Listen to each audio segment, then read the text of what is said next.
we have today part 3 of our posture series, as in the third posture type. We'll be using the roller being useful because of the upper back curve, that ability to actually keep the chest more open so that the upper back stability muscles can make sense of the curve. So what is a kyphosis? We all have two curves in our spine. We have the upper curve, which is the bigger part of the spine in terms of the amount of discs and vertebra. And then there's the lumbar curve, which is a smaller number, just 5, into the sacrum to tailbone, which is small again.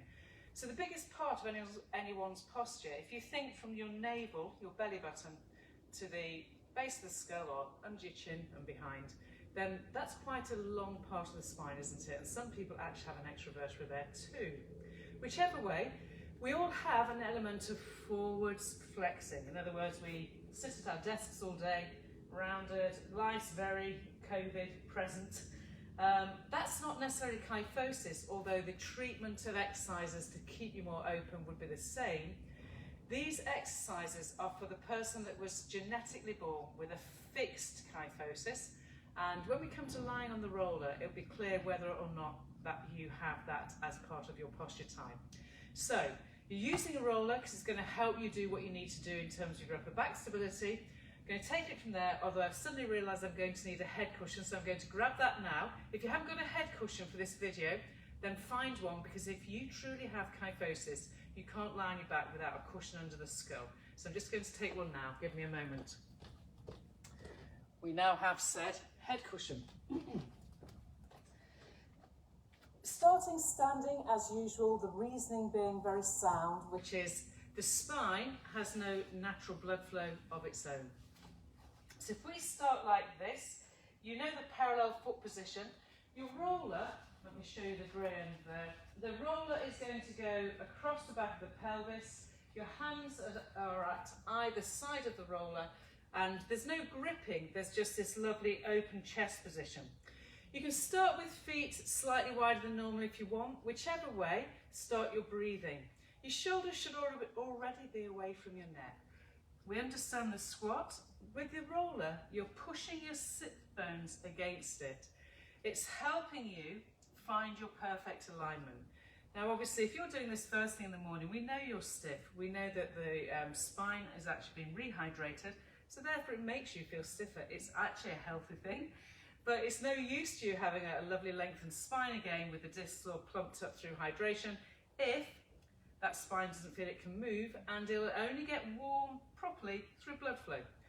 So we use these big muscles that are your hamstrings, thigh muscles, quads and glutes to get that going.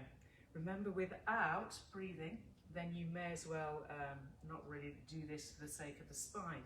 If you breathe as well, you're actually flexing the rib cage, you're broadening it on the inhale, and then you're shrinking it, which is lengthening it on the exhale.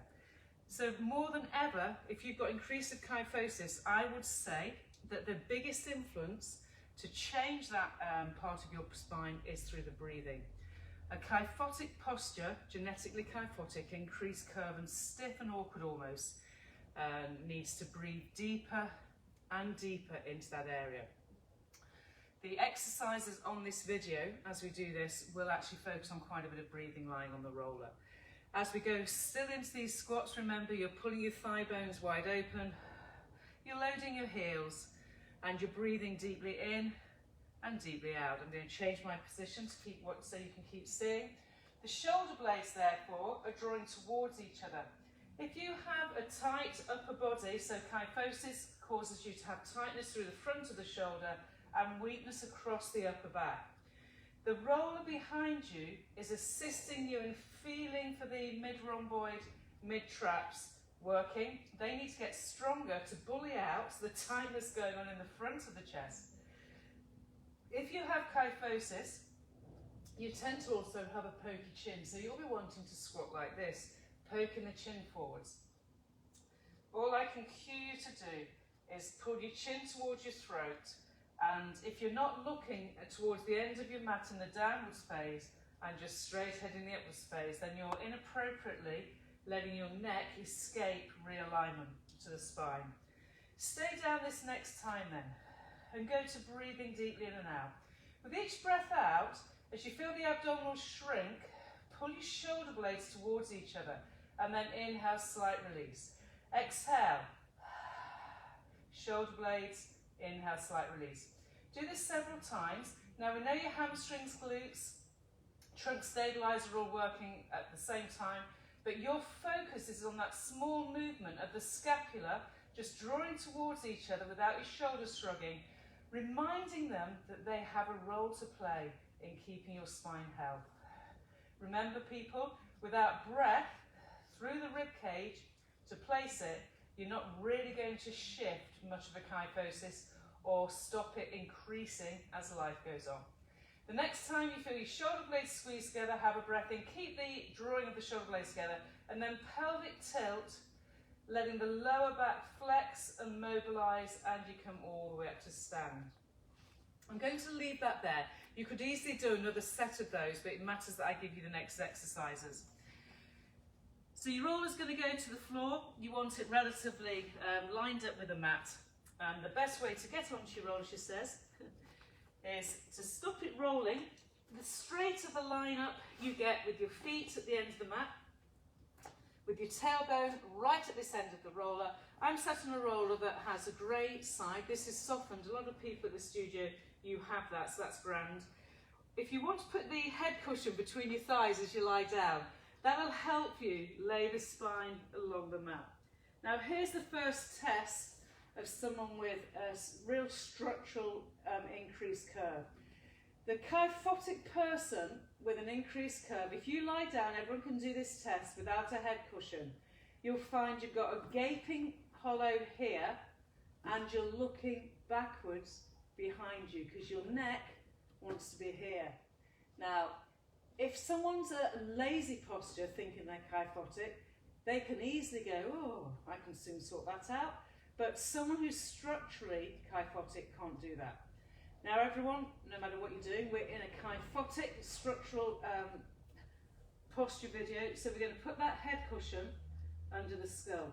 And I can't emphasise enough how it doesn't want to be a solid mass when you're on the roller.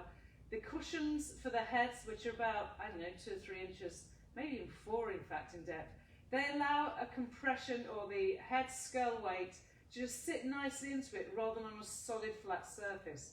Remember, the cushion shouldn't be under the neck.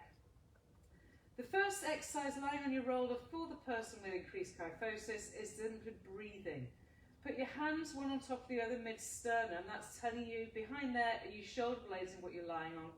You're going to start breathing deeply in and out. Keep that breathing going.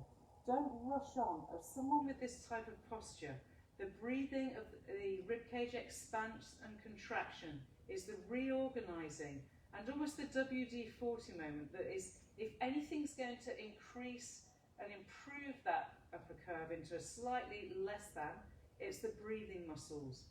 So as you're inhaling and exhaling, on the breath out, imagine you're gently drawing the sternum down and feel more of the load disperses through more of the thoracic spine. So you're thinking between your shoulder blades towards a high waist. You're breathing in and out. Your hands are monitoring the rib cage, both sliding down in the direction of the hip bones and down in the direction of the roller. You're not gripping your bum cheeks. Your pelvis is staying as is. You're not thinking about it just now.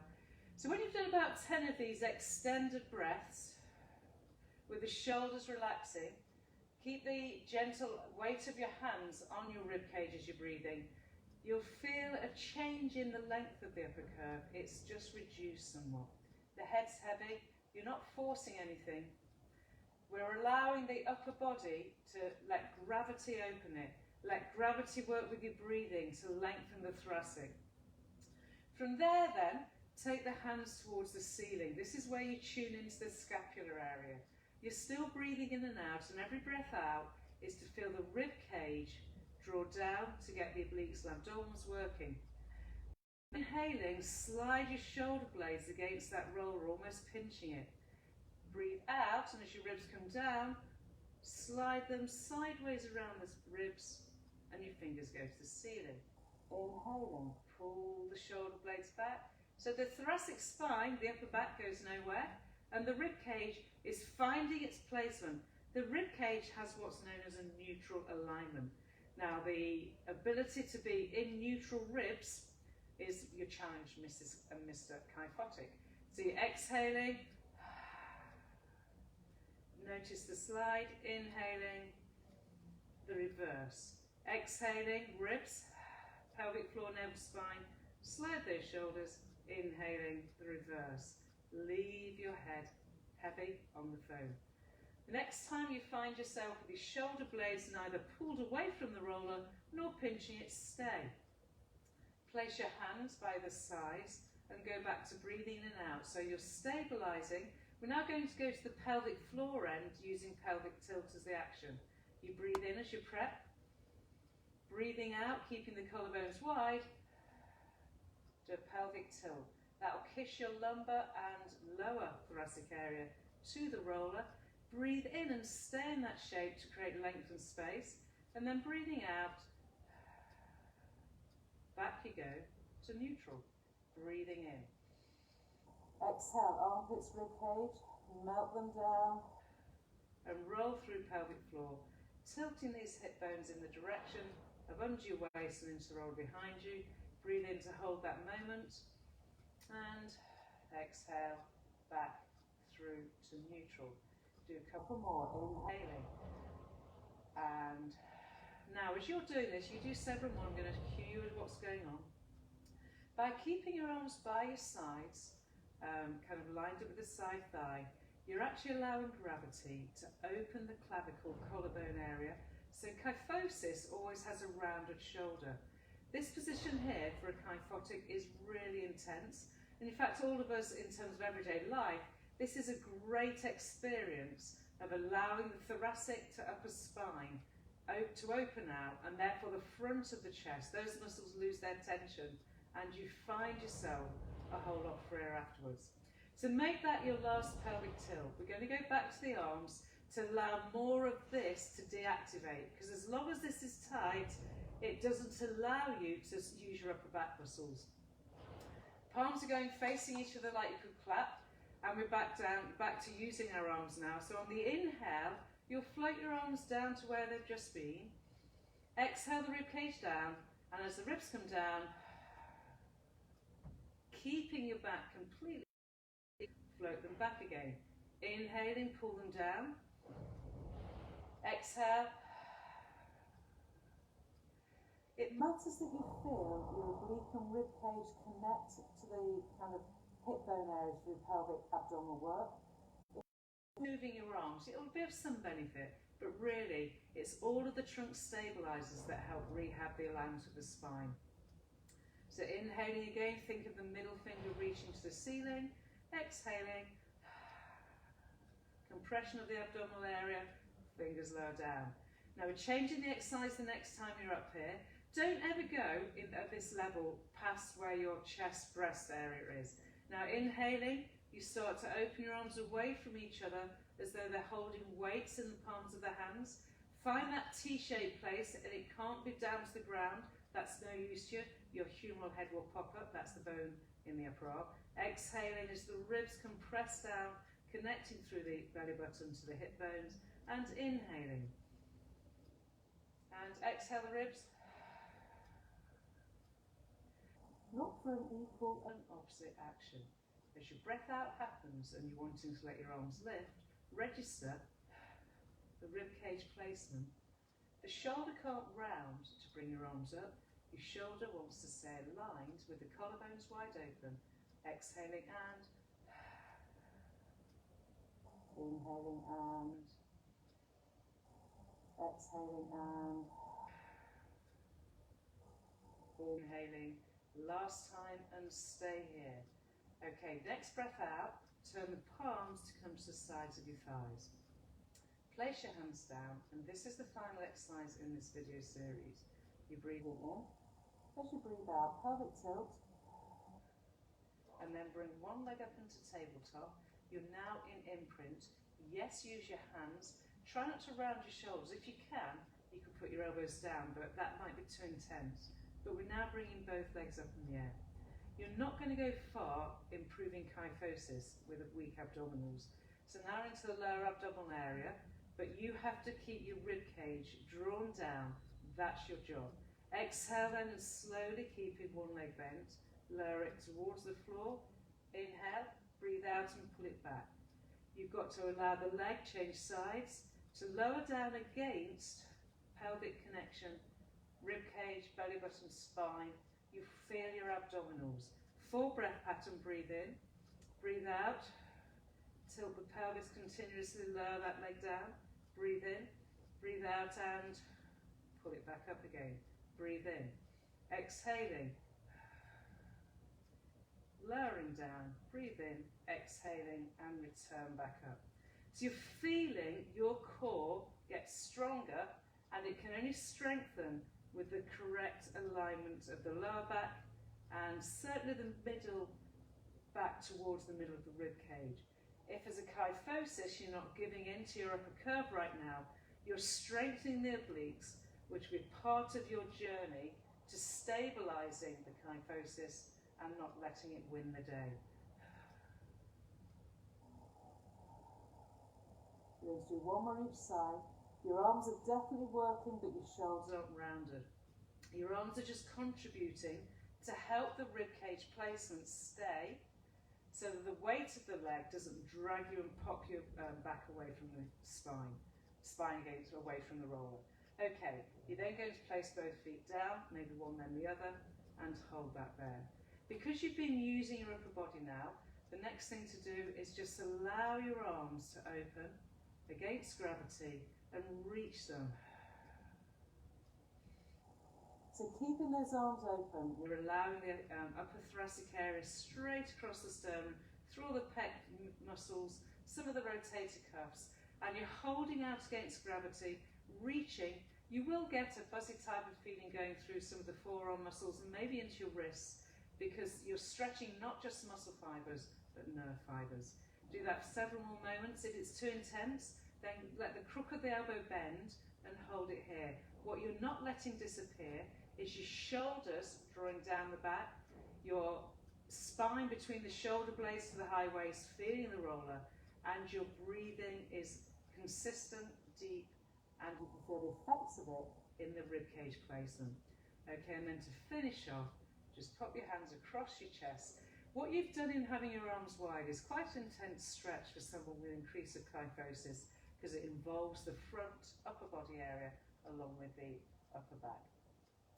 So from that position there then, you'll slide away from your roller, and as you slide away, I'm going to say that's all we'll do for part one. I'm going to go into part two, which will take you into side bending, etc., etc. What you should find as you come away from the roller is that as you stand up, and you maybe finish this session with the squat that you started, you should find that this position here is somehow easier than it was before you laid down and use the roller as a means of realignment. So by all means finish with the squat shape again, breathing and enjoying the upper back, having a better connection. So my back feels lovely. I know that I've been lying on something that helps mobilize and create blood flow, and the ribcage placement has just eased everything into a much nicer length. Okay, people, so by all means do some squats and feel for yourself the difference, and then tune in to part two. Remember, these exercise sequences can be done individually as a standalone moment or grouped together as a jigsaw type thing, and doing them all together in one moment. Okay, I will say goodbye for now and get on with the next video. Thank you.